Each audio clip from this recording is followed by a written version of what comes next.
Restons fermement attachés à l'espérance que nous reconnaissons comme vraie, sans fléchir, car celui qui nous a fait les promesses est fidèle. Celui qui vous appelle est fidèle, et c'est lui qui accomplira tout cela. Dieu n'est pas homme pour mentir, ni humain pour se repentir. A-t-il jamais parlé sans qu'il tienne parole? Et n'accomplit-il pas ce qu'il a déclaré?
L'humanité entière se trouve prisonnière de sa culpabilité devant Dieu, afin que le don promis par Dieu soit accordé aux croyants, au moyen de leur foi en Jésus-Christ.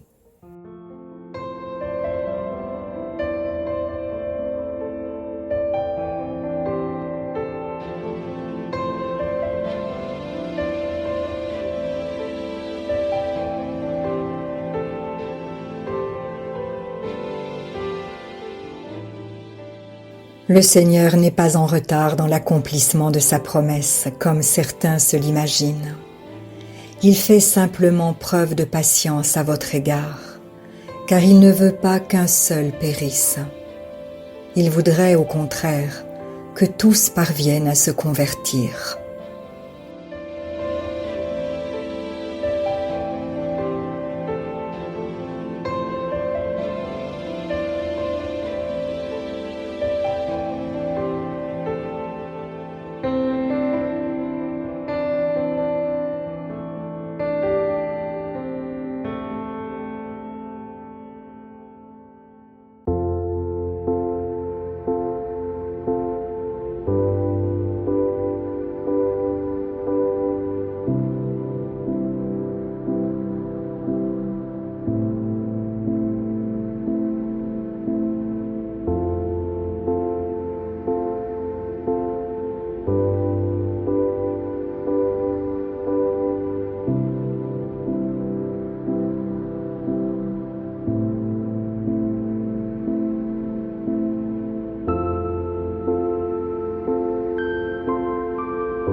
Mes amis, puisque nous possédons ce qui nous a été promis en ces termes, purifions-nous de tout ce qui corrompt le corps et l'esprit, pour mener ainsi une vie pleinement sainte dans la crainte de Dieu.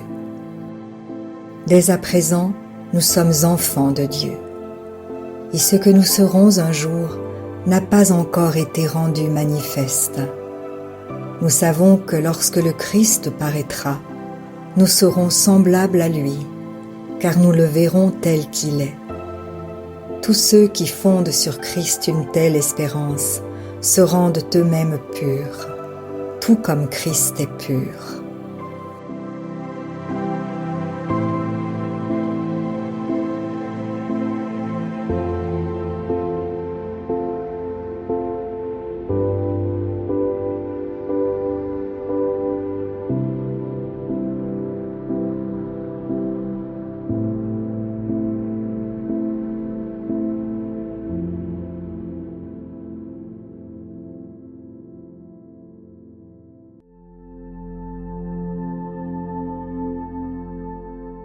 Ne sois pas effrayé, car je suis avec toi. Ne sois pas angoissé, car moi je suis ton Dieu. Je t'affermis, je viens à ton secours.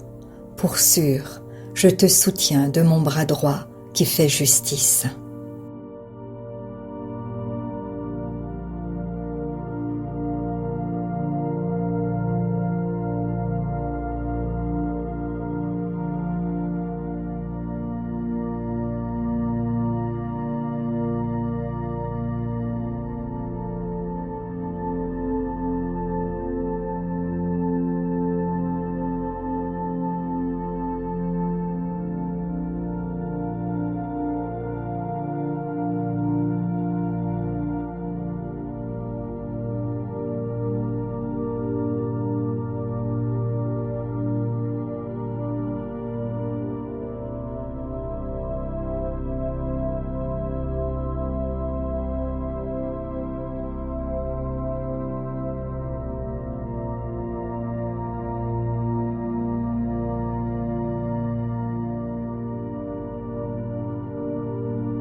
Ceux qui comptent sur l'Éternel renouvellent leurs forces.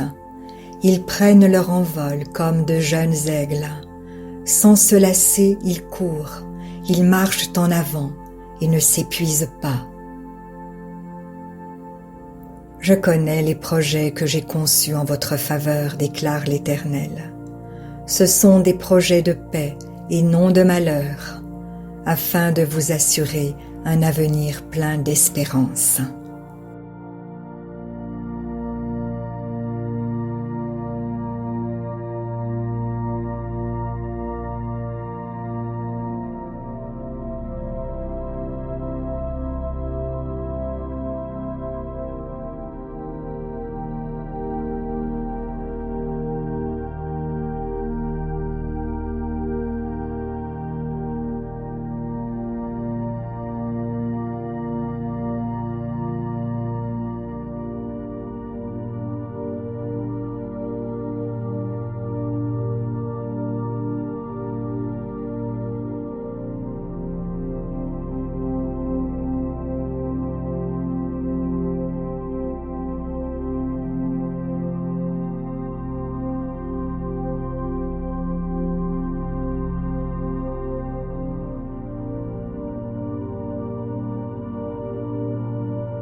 Quand tu passeras par les eaux, je serai avec toi. Quand tu traverseras les fleuves, ils ne te submergeront pas. Quand tu marcheras dans le feu, il ne te fera pas de mal, et par les flammes tu ne seras pas brûlé.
Mais quand vous aurez souffert un peu de temps, Dieu, l'auteur de toute grâce, qui vous a appelé à connaître sa gloire éternelle dans l'union à Jésus-Christ, vous rétablira lui-même. Il vous affermira, vous fortifiera et vous rendra inébranlable.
Je suis la résurrection et la vie, lui dit Jésus. Celui qui place toute sa confiance en moi vivra, même s'il meurt. Et quiconque vit et croit en moi ne mourra jamais. Crois-tu cela? Demandez et vous recevrez. Cherchez et vous trouverez. Frappez et l'on vous ouvrira.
Voici, je me tiens devant la porte et je frappe.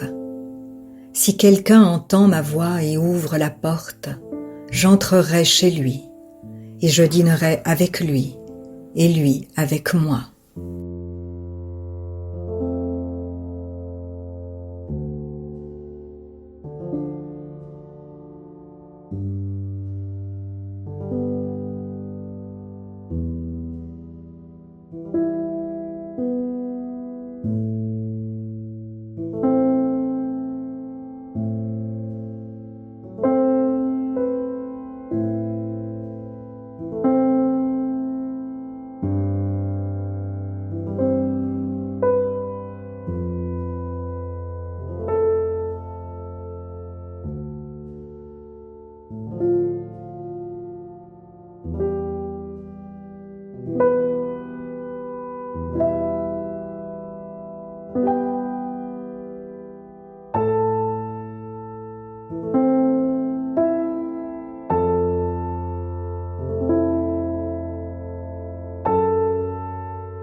Si vraiment vous adoptez une conduite bonne, et si vous faites ce qui est bien, si vous rendez de justes jugements dans les procès, si vous vous abstenez d'exploiter l'immigré, l'orphelin et la veuve, de tuer des innocents en ce lieu et d'adorer d'autres dieux pour votre malheur, alors je vous ferai habiter dans ce lieu, ce pays que j'ai donné à vos ancêtres depuis toujours et pour toujours.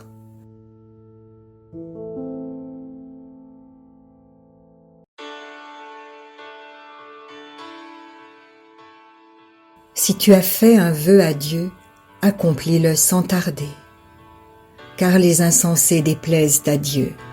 Ce que tu as promis, tiens-le.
Mes chers amis, dès à présent nous sommes enfants de Dieu, et ce que nous serons un jour n'a pas encore été rendu manifeste. Nous savons que lorsque Christ paraîtra, nous serons semblables à lui, car nous le verrons tel qu'il est. Tous ceux qui fondent sur Christ une telle espérance se rendent eux-mêmes purs, tout comme Christ est pur.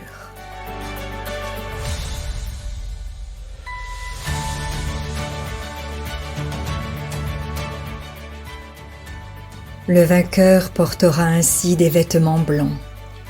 Je n'effacerai jamais son nom du livre de vie. Je le reconnaîtrai comme mien, en présence de mon Père et de ses anges.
Si la parole de Dieu touche votre cœur, ne l'endurcissez pas. C'est Jésus qui se manifeste. Il vous dit, « Voici, je me tiens à la porte et je frappe. Si quelqu'un entend ma voix et ouvre la porte, j'entrerai chez lui. Je souperai avec lui et lui avec moi. » Alors, si vous n'avez pas encore fait de Jésus votre Sauveur et votre Seigneur personnel, vous pouvez maintenant le faire. Déclarez à haute voix et d'un cœur sincère, « Père, je te remercie, parce que tu as envoyé Jésus-Christ, mourir sur la croix pour mes péchés, et tu l'as ressuscité des morts. Je désire, du plus profond de mon cœur, recevoir ce pardon et être racheté par le sang de Jésus. Je t'accueille maintenant, Jésus, comme mon Seigneur et mon Sauveur. Je renonce désormais au péché et je veux te suivre tous les jours de ma vie. Au nom de Jésus. Amen. Si vous avez fait cette prière, dites-le nous simplement dans les commentaires. Nous prierons pour vous et nous nous réjouirons avec le ciel tout entier, car Jésus a dit « Sachez qu'il y a plus de joie dans le ciel pour un seul pécheur qui se repent que pour 99 justes qui n'ont pas besoin de repentance. » Puis continuez de vous fortifier et de vous purifier par la parole de Dieu. La foi vient, mais elle ne vient que d'une seule source, de ce qu'on entend de la parole de Christ. Demandez à l'Esprit Saint de vous guider et de vous éclairer dans sa connaissance. Il vous conduira dans toute la vérité. Il vous équipera pour toutes les circonstances de votre vie. Vous verrez que peu à peu, il vous révélera ce que ne peuvent comprendre ceux qui ne vont pas dans la parole. Car l'homme naturel n'accepte pas ce qui vient de l'Esprit de Dieu. C'est une folie pour lui. Il est même incapable de le comprendre, parce que c'est spirituellement qu'on en juge. Et maintenant, ne restez pas seul. Trouvez une église qui se nourrit de la parole et y est fidèle. Soyez vigilants dans les enseignements que vous écoutez, car plusieurs faux prophètes s'élèveront et ils séduiront beaucoup de gens. Et en toute chose, faites une confiance absolue au Seigneur. Vous êtes richement bénis.